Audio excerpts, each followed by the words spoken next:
नमस्कार साथियों, मैं हूं आपका राजीव। आप देख रहे हैं राजीव कुमार ऑफिशियल। आज हम एक ऐसे मसले के बारे में चर्चा करेंगे आपके साथ, जिसको जानना आपके लिए काफ़ी ज़रूरी है।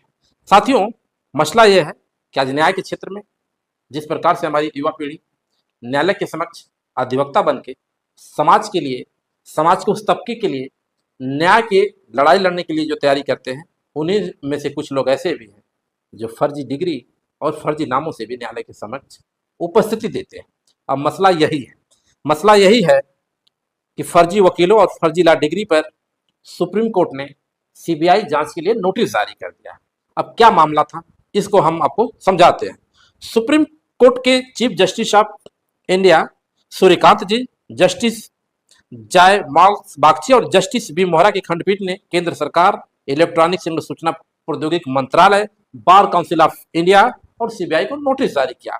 और यह जो मामला था, एक अधिवक्ता है राजा चौधरी जी, वह दायर किए थे और बोले थे कि माय लॉर्ड, हमारे और इस न्यायालय परिसर के बीच में कुछ अधिवक्ता ऐसे हैं जिनका तो न नाम सही है न डिग्री सही है, और ये खुद भ्रष्टाचार के उस सिस्टम पे खड़े होकर न्यायालय के सामने दूसरे को न्याय दिलाने का बात करते हैं। तो ये कहाँ तक सही है? इस बात को सुप्रीम कोर्ट के समक्ष जब रखा गया तो सुप्रीम कोर्ट ने बड़ी गंभीरता से इस मसले को संज्ञान लिया और वहीं से जारी होता है उस नोटिस का सिलसिला। अब आगे हम आपको बताते हैं कि यह मामला उठा कैसे। याचिका में फर्जी वकीलों, फर्जी लॉ डिग्री, दूसरे के नाम पर वकालत करने और कानूनी पेशे में गिरते मानकों से जुड़े मामलों की स्वतंत्र जांच अभिमानन सीबीआई या किसी अन्य स्वतंत्र एजेंसी से कराने की मांग की गई। याचिकाकर्ता ने इस संबंध में इलाहाबाद हाई कोर्ट के मोहम्मद काफिल बनाम स्टेट ऑफ यूपी का जो मामला था उसका भी जिक्र किया और कहा कि माय लॉर्ड, एक बार इसके बहस को भी आपको देख लेना चाहिए, जिसमें कानूनी पेशे के अपराधीकरण और फर्जी वकीलों की समस्याओं पर जो चर्चा की गई थी वह आपके समझ में आ जाएगा। इस केस के साथ साथ एक शब्द जो इसमें सोशल मीडिया में भी ट्रेंड रहा और जमीन पे भी वह काफी हद तक एक बड़ा काम करके दिखाया, काकरोच जनता पार्टी। यह काकरोच जनता पार्टी भी इसी नोटिस में संज्ञान में आ गया। अब किस प्रकार से संज्ञान में आया मैं बताता हूं। यही अधिवक्ता महोदय कहते हैं कि माय लॉर्ड, यह तो अधिवक्ता की फर्जी डिग्री और फर्जी रजिस्ट्रेशन के बारे में हम बात कर रहे हैं। एक नया मामला और इसमें जोड़ दिया गया जो है काकरोच जनता पार्टी से जुड़ा हुआ। इसमें यह दलील दी गई कि जो काकरोच जनता पार्टी है यह व्यंग्यात्मक ऑनलाइन प्लेटफॉर्म बना, उसके बाद देखते ही देखते यह धरातल पे भी युवाओं की एक बड़ी संख्या करके किस प्रकार से सरकार को क्षति पहुंचाने का काम किया। इतना ही नहीं, इस ट्रेडमार्क को लेने के लिए भी तमाम तरह के रजिस्ट्रेशन और आवेदन प्रक्रियाएं भी चालू कर दी गई। लेकिन माय लॉर्ड, सुप्रीम कोर्ट में दिए गए किसी जजमेंट के साथ साथ अगर कोई बात कही जाती है वह जजमेंट से बिल्कुल अलग है, तो क्या उस बात को बाहर जो है इतना तोड़ मरोड़ के कोर्ट की अवहेलना नहीं की जा रही है? इस बात को भी जब सुप्रीम कोर्ट के संज्ञान में लाया गया तो सुप्रीम कोर्ट में यह भी कहा गया कि जो काकरोच शब्द का प्रयोग अदालत परिसर से निकले हुए या काकरोच जनता पार्टी का जो शब्द है, जैसे सुप्रीम कोर्ट के चीफ जस्टिस ऑफ इंडिया के जुबा से निकला और इसको देखते ही देखते दुनिया में ट्रेंड कर दिया गया। सिर्फ हिंदुस्तान में नहीं, दुनिया में ट्रेंड कर दिया गया। कैसे अमेरिका में बैठे हुए एक व्यक्ति दीपके ने उसको जो ऑनलाइन रजिस्टर्ड करता है, ऑनलाइन ट्रेड करता है और देखते ही देखते हजारों लाखों की संख्या में युवा जुड़ते हैं और किस प्रकार से वह सरकार को क्षति पहुंचाया, इसमें मुझे आपको बताने की जरूरत नहीं कैसे हुआ काकरोच जनता पार्टी दिल्ली में धरना प्रदर्शन किया और सरकार को अंततः झुकना पड़ा और देश के शिक्षा मंत्री जो नीट मामले में काफी दिनों से युवाओं की मांग हो रही थी उनको इस्तीफा देना पड़ा। अब इस्तीफा देना सरकार के लिए शर्मनाक था, क्योंकि यह सरकार तमाम मंचों से कहती हुई फिरती थी कि पूर्व की सरकार की तरह नहीं कि हमारे मंत्री इस्तीफा देंगे। यह बीजेपी की एनडीए की सरकार है, इसमें मंत्रियों का इस्तीफा नहीं होता। लेकिन वो उनकी इस बात की गारंटी को काकरोच जनता पार्टी ने तोड़ा और भारत की जनता के सामने यह दिखाया कि इनका जो ये कथनी और करने में कितना फर्क है। एक बात।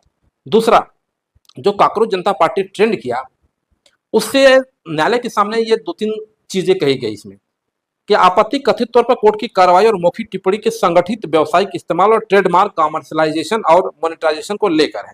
याचिका में कहा गया कि कोर्ट की कार्रवाई के दौरान की गई मौखिक टिप्पणी अंतिम न्यायिक निर्णय नहीं होती और उन्हें संदर्भ से अलग करके व्यावसायिक संपत्ति, राजनीतिक ब्रांडिंग या मोनेटाइज डिजिटल कंटेंट में बदलना न्यायिक संस्थाओं की गरिमा और सार्वजनिक विश्वास को प्रभावित करता है। याचिका में बीसीआई चेयरमैन के उस बयान का भी हवाला दिया गया जिसमें करीब 40 से 50% अधिवक्ता फर्जी है।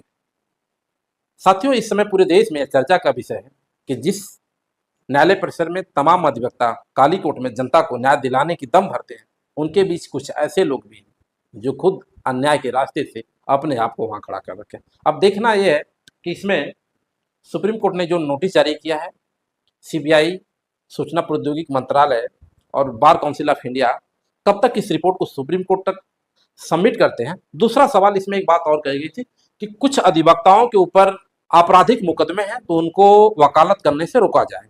यहाँ पे एक कंट्रोवर्सी पूरे देश में चल रही है। अधिवक्ता का एक बड़ा वर्ग इस बात से सहमत नहीं है कि अब जो बात कही गई है कहीं किसी भी तथ्य से सही नहीं है, क्योंकि इस देश में आपराधिक मुकदमे दर्ज होने के बाद जब कोई भारत का नागरिक देश के अंदर मंत्री बन सकता है, मुख्यमंत्री बन सकता है, देश का प्रधानमंत्री बन सकता है, देश का राष्ट्रपति बन सकता है, यानी किसी भी संवैधानिक पद पे बन सकता है, राज्यपाल बन सकता है, तो वो वकालत क्यों नहीं कर सकता। वकालत सिर्फ मुकदमे दर्ज हो जाने से किसी की वकालत जैसे पेशे को नहीं रोका जा सकता। हाँ, वो अलग बात है कि मेरिट के ऊपर उसके बाद उसका क्या निर्णय आता है, क्या उसके पक्ष में जजमेंट आता है, वह तो जांच का विषय है। वो तो चार्जशीट लगने के बाद किस प्रकार से उसके केस का बोर्ड प्रोसीडिंग होती है और अंततः क्या निकलता है। हाँ, उसके बाद अगर अपराध सिद्ध होता है तो आप उसके वकालत पे रोक लगा सकते हैं, लेकिन सिर्फ एफआईआर दर्ज हो जाना, किसी को आपराधिक प्रवृत्ति के बता देने से किसी के वकालत को इस तरह से नहीं रोका जा सकता है। यह देश के वकीलों में एक बड़ा वर्ग जो है इस बात से बिल्कुल असहमत है कि यह जो टिप्पणी की गई है कि आपराधिक प्रवृत्ति के लोगों को वकालत नहीं करने दिया जाएगा। वो ठीक बात है कि अगर अपराध सिद्ध हो गया तो उनको रोक दिया जाए, लेकिन किसी के ऊपर अनर्गल अगर आरोप लगा है, मुकदमा दर्ज हो गया है और वह अभी सिद्ध नहीं हुआ है, ट्रायल चल रहा है, कोर्ट प्रोसीडिंग चल रही है और उसको न्यायालय से बेदखल कर दिया जाए कि आप वकालत नहीं करेंगे, तो मेरे समय से यह किसी भी तरह से ठीक नहीं है और यह मामला इसमें देश में काफी गरमाया हुआ है। साथियों, यह रही एक जानकारी जो मैंने आप तक साझा किया। अगर ये जानकारी आप लोगों को बेहतर लगी हो तो इस Rajiv Kumar official YouTube channel को लाइक, शेयर एंड सब्सक्राइब करें और मुझसे जुड़ने के लिए आपको नोटिफिकेशन डायरेक्ट मिलता रहेगा। मैं हूँ आपका अपना साथी राजीव। जय हिंद, जय भारत, वंदे मातरम साथियों।